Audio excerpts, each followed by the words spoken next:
Әссәләму алейкум, достар. Ағыда сіздер үшін Айдар студиясынан 3 сұрақты бастаймыз. Пайғамбарымыздың саллаллаху алейхи уассаламның әкесінің есімі кім? Абдулла, Әбді-Мутталиб, Шайба. Сонымен пайғамбарымыздың әкесінің есімі кім екен? Абдулла деген есім таңдалды. Дұрыс жауапты көрейік.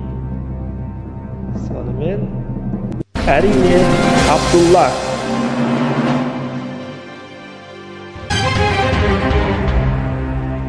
Пайғамбарымыздың саллаллаху алейхи уассаламның анасының есімі кім? Халима, Амина, Асия. Сонымен көрейік, пайғамбарымыздың анасының есімі кім екен?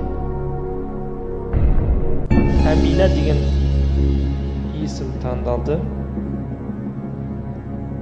Дұрыс жауап әрине пайғамбарымыздың анасының есімі Амина.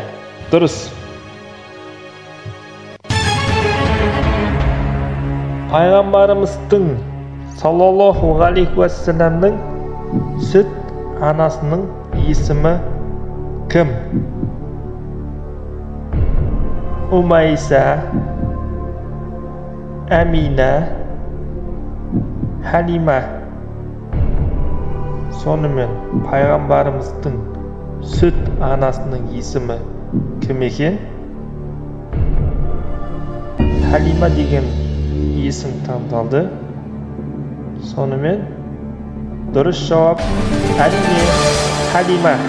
Пайғамбарымыздың сүт анасы Халима. Дұрыс.